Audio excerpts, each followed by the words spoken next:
Hello दोस्तों, नमस्कार। कैसे हैं आप लोग?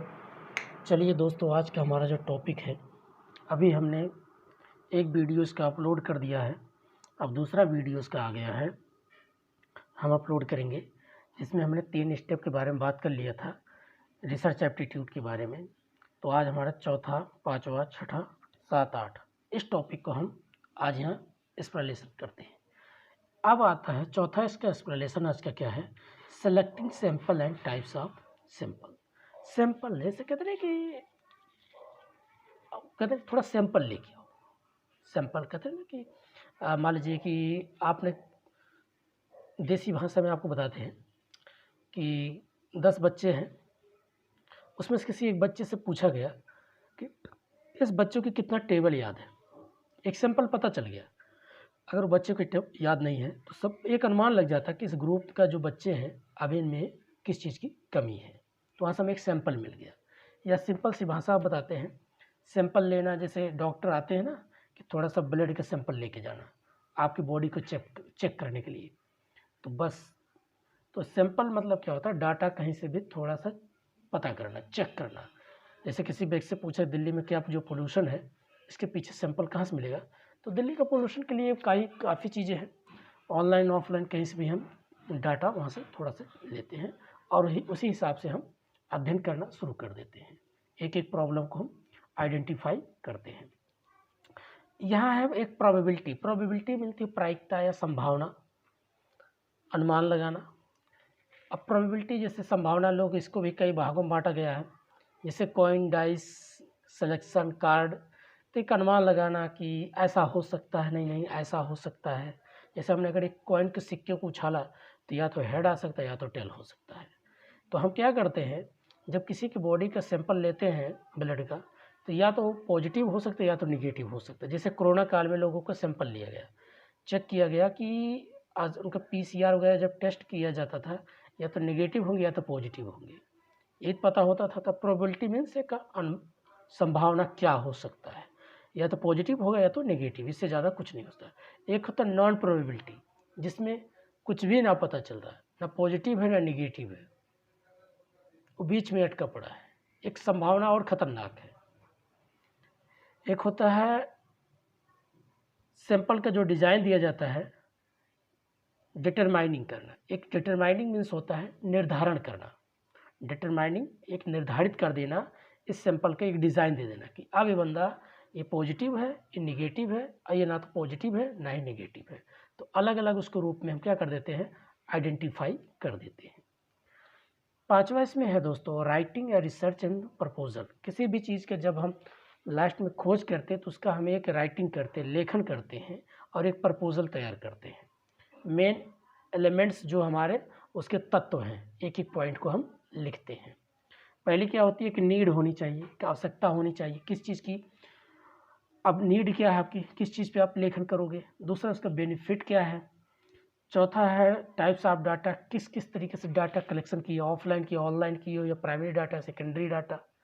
उसके बाद जस्टिफाई करो, सही तरीके से उसका निर्धारण, व्याख्या किए हो कि नहीं किए हो। जस्टिफाई, न्याय करना, सही है कि गलत है। फॉर फंड्स, कहाँ कहाँ से कोष से प्रवाह, फंड्स मीन्स होता कोष, कहाँ कहाँ से आप प्राप्त किए हो।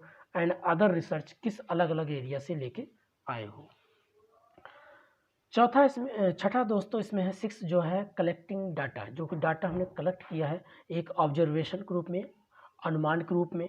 एक होता है इंटरव्यू आंतरिक व्यू के रूप में, अंतः खोज के रूप में।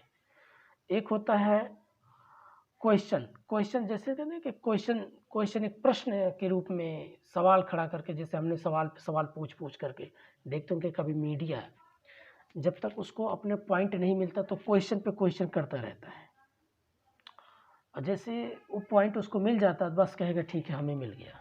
विपक्ष एक सत्ता में है, अगर निष्पक्ष मीडिया है तो दोनों पक्ष को बात सुनेगा, और किसी की अगर सत्ता रूपी बात करेगा तो जो उसको चाहिए वही बात पूछेगा। एक स्केड्यूल होना चाहिए। स्केड्यूल मीन्स होता है दोस्तों एक जिसको बोलते हैं अनुसूची, एक सारणी हो, टेबल हो, जिसमें दर्शाया जाना चाहिए डाटा को अलग अलग तरीके से। एक प्रोसेसिंग होना, लास्ट है प्रोसेसिंग, एनालिसिस करना, प्रक्रिया रूप में उसका एनालिसिस मतलब निर्वचन करना, इंटरप्रिटेशन करना, विश्लेषण करना डाटा का। आंकड़ों का विश्लेषण होना चाहिए। अब अगर आप डाटा को विश्लेषण नहीं करेंगे, पॉजिटिव है कि नेगेटिव है, प्राइमरी है, सेकेंडरी है, कैसे है, अब इसका जो डिज़ाइन हमने दिया है हाइपोथेसिस में है कि प्रॉब्लम में है, तो हर एक चीज़ का आइडेंटिफाई करना पड़ेगा ना।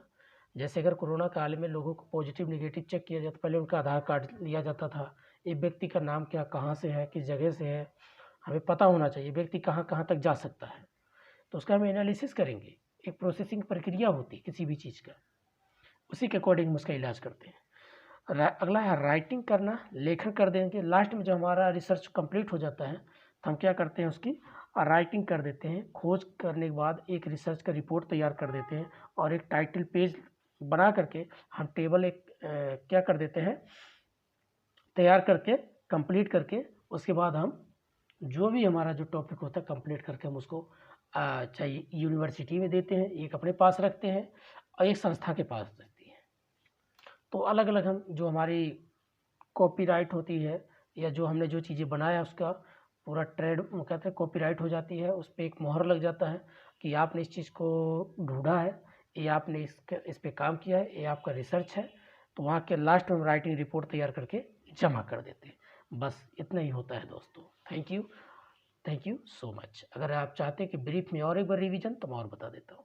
पहले क्या करो, डाटा का सैंपल लो किसी भी, जैसे सैंपल चेक करने के लिए, फिर उसका प्रोबेबिलिटी का अनुमान लगाओ कि भैया संभावना है पॉजिटिव हो सकता है, नेगेटिव हो सकता है। फिर बोलता है नॉन पॉजिटिव, जिसमें पॉजिटिव भी ना हो नेगेटिव भी ना हो, उसके बोलते हो नॉन प्रोबेबिलिटी। कुछ भी एक डिटरमाइनिंग कर, निर्धारित कर दो। सैंपल्स उसके डिज़ाइन करो, पॉजिटिव का नेगेटिव का या पॉजिटिव नेगेटिव दोनों नहीं। फिर उसके बाद राइटिंग करो और खोज करो, प्रपोजल तैयार करो, मेन जो तत्व है उसको लिखो, उसमें क्या हमारी नीड थी, क्या उसके बेनिफिट्स है, टाइप्स ऑफ डाटा, हमने डाटा कहाँ कहाँ से लिया है, प्राइमरी है सेकेंडरी है। उसके बाद जस्टिफाई करो, उसके सही तरीके से न्याय व्याख्या के रूप में होना चाहिए। जो हमने फंड्स कोर्स जो प्राप्त किया, अदर रिसर्च अलग जगह से हमने खोज जो भी करके लाया है। उसके बाद लास्ट में कलेक्टिंग करो, डाटा कहाँ कहाँ से हमने कलेक्ट किया, प्राइमरी सेकेंडरी डाटा ऑब्जर्वेशन के रूप में हो, अनुमानित रूप में हो, इंटरव्यू आंतरिक व्यू के रूप में होना चाहिए, एक क्वेश्चन के रूप में होना, प्रश्न के रूप में होना चाहिए, शेड्यूल एक मतलब सारणी के रूप में होना चाहिए, अनुसूची के रूप में होना चाहिए, लास्ट में प्रोसेसिंग होना चाहिए, प्रक्रिया के रूप में भी होना चाहिए, और एनालिसिस मतलब इंटरप्रिटेशन निर्वचन के रूप में होना अति जरूरी है। लास्ट में थर्ड है, जब हम रिपोर्ट तैयार हो जाता है, हमारा खोज कंप्लीट हो जाता है, हम राइटिंग करके रिसर्च का रिपोर्ट तैयार करके उसको हम जमा कर देते हैं। एक हमारे पास होता है, एक संस्था के पास होता है, एक यूनिवर्सिटी के पास होता है। तो इतना ही होता है दोस्तों रिसर्च टॉपिक में। Thank you so much. आज जो है ये रिसर्च का हमने कंप्लीट किया दोस्तों। अब हमारा जो दूसरा आएगा कम्युनिकेशन चैप्टर का आएगा। तब तक के लिए इस वीडियो को देखिएगा, जो कुछ इसमें दिक्कत होगा आप कमेंट करिए, क्वेश्चन पूछिए, ज़रूर आपको आंसर मिलेगा। Thank you so much.